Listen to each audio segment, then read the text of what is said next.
Hi folks, with Tacitus Today, your pushback channel, and thank you for joining this audio, radio, no pictures live stream. In this essay, I'd like to talk about how my wife and I went to see the presentation in Sydney last night of Tucker Carlson and Dinesh D'Souza and a local Australian entrepreneur, Clive Palmer, and a local medical expert as well, talking about COVID. But the big attraction, of course, was Tucker.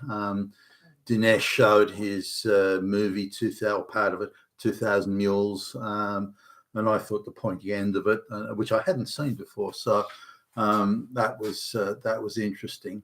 It was a turnout. I think it was about a 12,000 capacity sort of auditorium, and it was pretty much full. I didn't see any spare seats, certainly around where we were. So.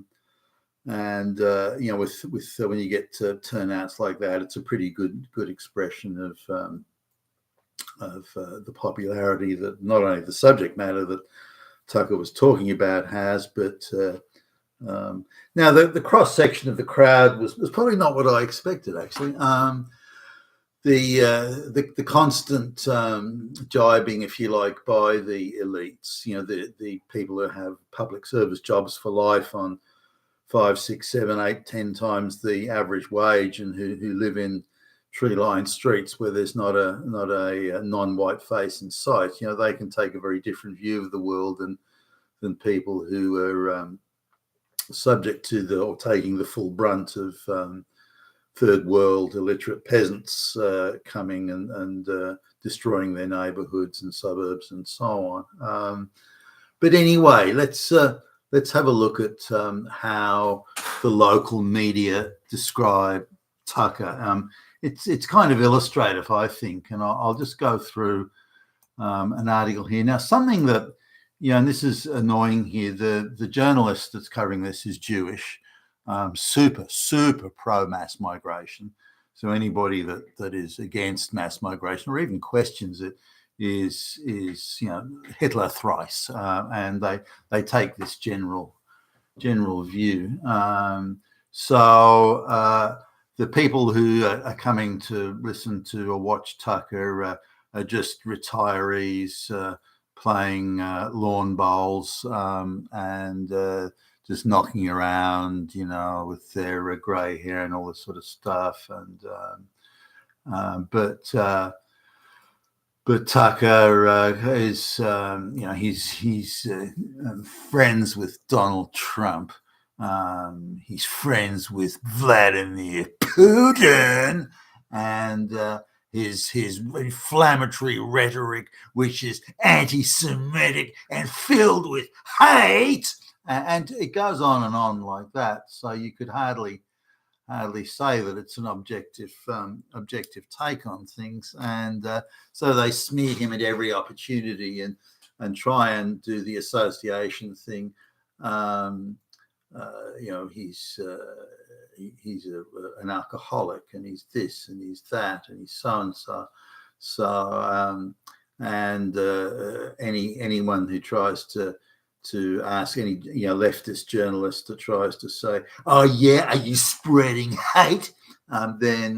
And Tucker dismisses the question as nonsense, then evades the question as his responsibility for spreading hate, and so on and so forth. So it's always pitched in a way that he's the bad guy and everyone else is sort of the good guy.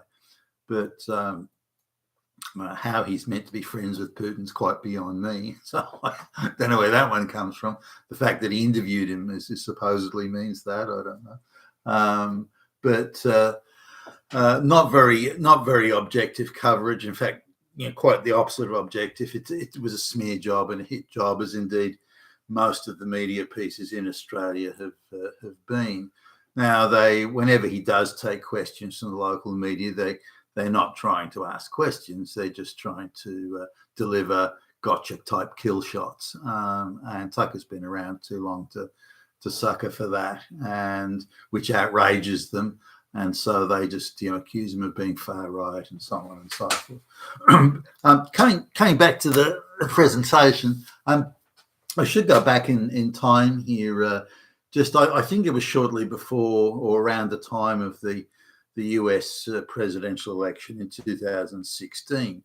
And I had Fox News on just in the background, and I wasn't particularly listening. I was doing something or other, and this guy came on who I'd never heard of and said that he was going to have a political sort of news, current affairs type show, and he was talking about how it was going to be and how it was going to be structured, and he said, I'm going to, and I wasn't looking at it, it was kind of again just background noise really to what I was doing, and he said, I'm going to have a show where I'm going to ask the questions that you would ask. Now, this was one of my real bugbears at the time, that the media, why aren't you asking the questions? Why aren't you pushing back against this woke nonsense? People just come on to current affairs show and say mass immigration is a wonderful thing. That's it. No one pushes back. No one questions, well, why is it? How is it a wonderful thing? Tell me about this. Why, when you governments say that we're only going to bring in the most skilled immigrants in the world, why are we getting illiterate third world peasants by the shitload? These sort of questions that I thought were important, because I was getting to see the masses of illiterate peasants coming in from particularly rural China at the time, and how these illiterate peasants were running around and buying multi-million-dollar real estate, which of course doesn't happen. But Tucker was going to have this guy called Tucker Carlson, who I'd never heard of, by the way, at the time, said, I'm going to ask the questions you would ask.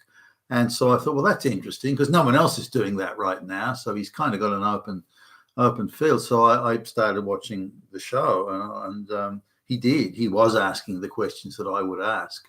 And these crazed left-wing, globalist, flunky academics and other, passengers to that whole thing were coming on, and Tucker was pushing back and giving them short shrift, and I thought that was fantastic. So at that stage, we became, if you like, followers of Tucker's show, and we're watching it all the time, and so we were disappointed when we could see the restraints being put on Tucker at Fox News. It kind of was obvious that they were seeking to control him in various ways, and of course it wasn't surprising to us.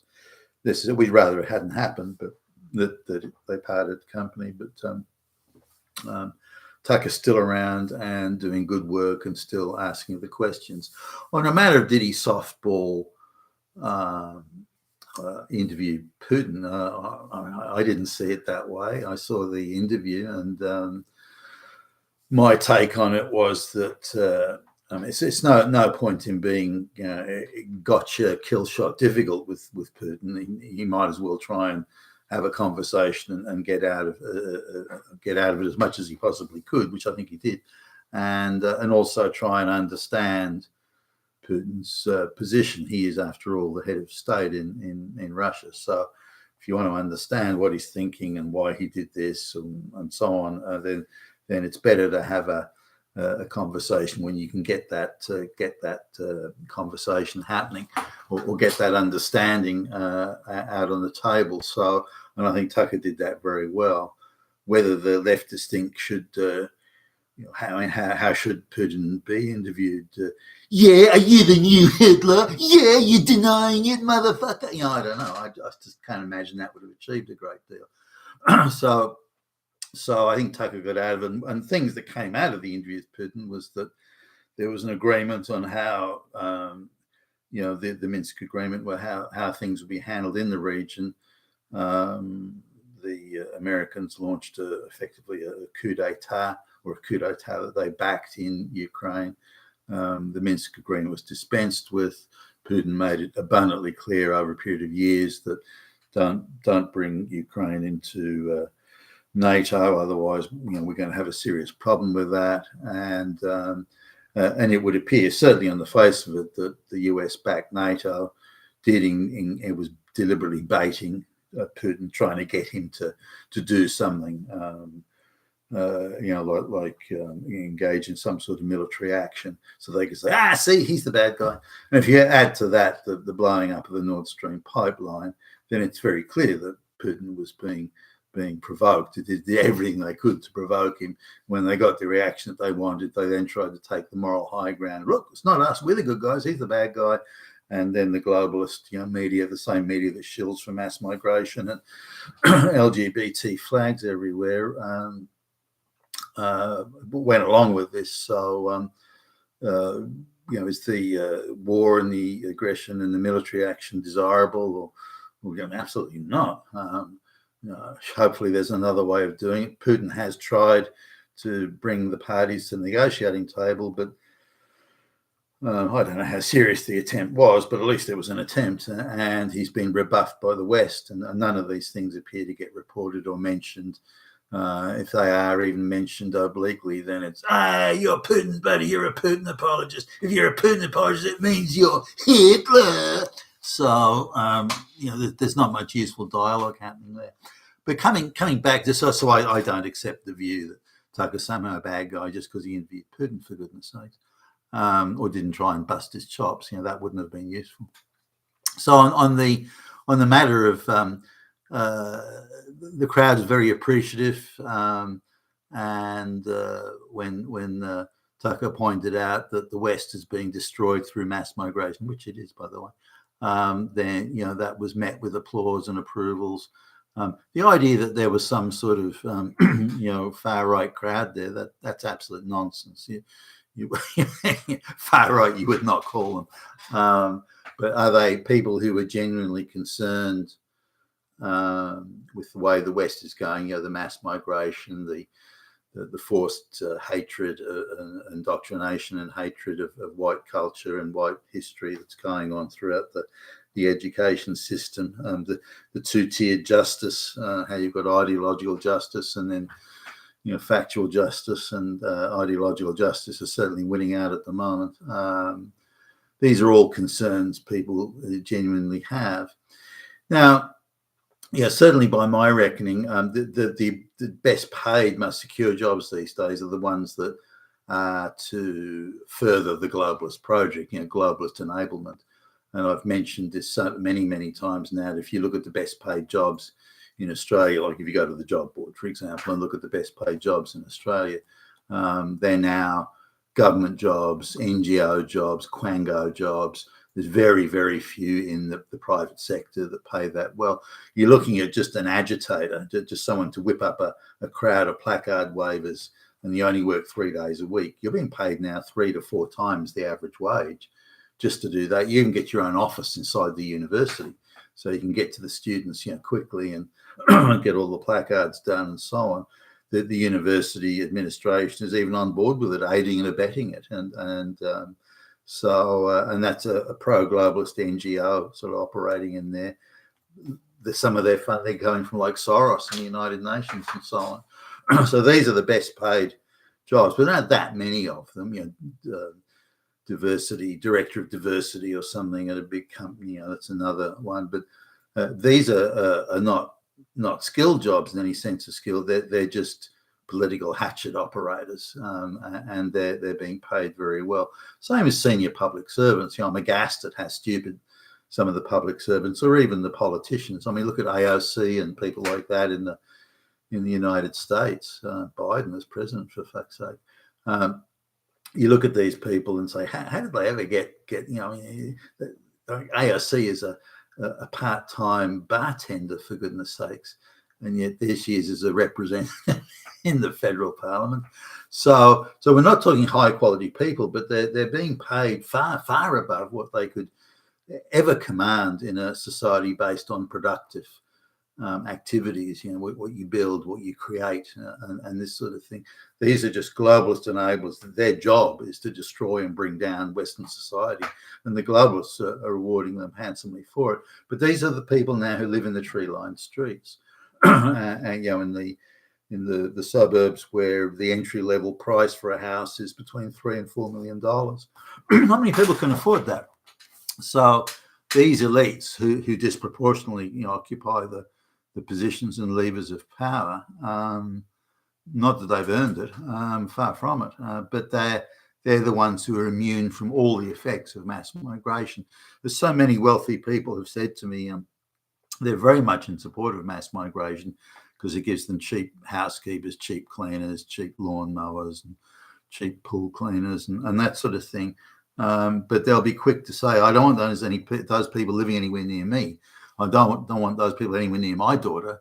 I don't want them anywhere near my wife, and so on. So you get these things where these mass migrants are useful only in terms of disposable accoutrements. They're not. They don't. But these people, the rich or the wealthy, these people have these unproductive, well-paid jobs for life.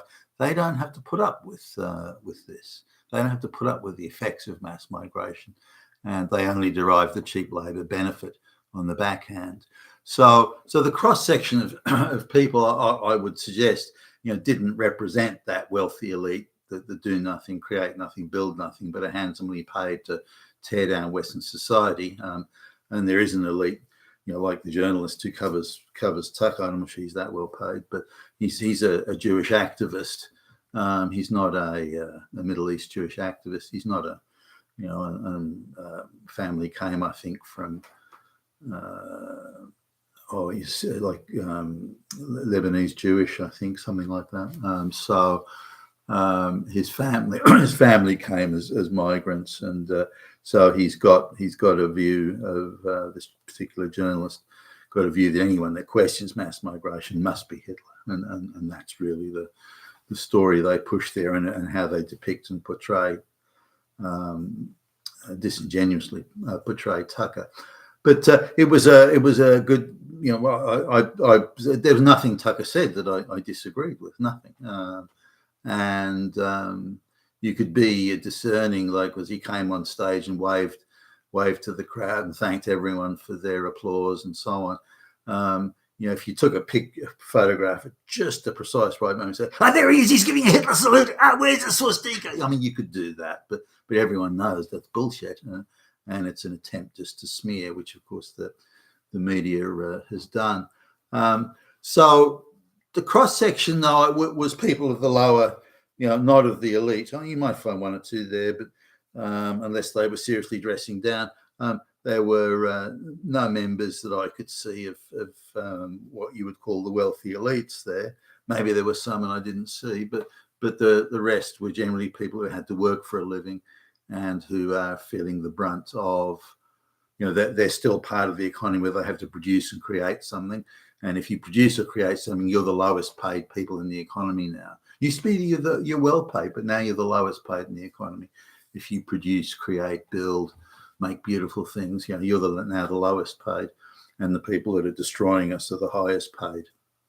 And so the people destroying us were not numerous at that event, whereas the people who build and create and do things, they were more numerous. But they're the ones that are feeling the most pain. And this is all across the Western world. The cost of living has gone out of control over the last few years. Rents in the last few years, rents have more than doubled. Food costs are up by 25-30%. Energy's up by 50%, or certainly in Australia. And so everyone's budget's getting squeezed, and there are people doing it tough. But look, when you're getting 6-7 times, when you're on $500,000-$600,000+ a year, job for life, you're not accountable for performance or anything. As long as you come out with the right ideological one-liners at the right time, you've got a job forever. So these people are doing fine, and they can't understand what the fuss is all about. They don't see any brown and black people defecating in the street outside the front of their house or urinating on their front lawn. That's something the hoi polloi can deal with in the other parts of Sydney. So they're quite immune from the effects of it. But it was I thought it was a good night and a good presentation. Dinesh D'Souza did a short presentation and showed part of that movie 2000 Mules, which is a very effective segment, I thought, and I hadn't seen that part of the movie. I haven't seen the whole movie, and I certainly hadn't seen that part of it. But to me, it confirmed, or certainly raised acute suspicions as to the integrity or lack of it over the 2020 presidential election. That's my take on Tucker visiting Australia. I'm glad he did, and look forward to him coming again. You've been fantastic today, your Pushback channel, and thank you for listening.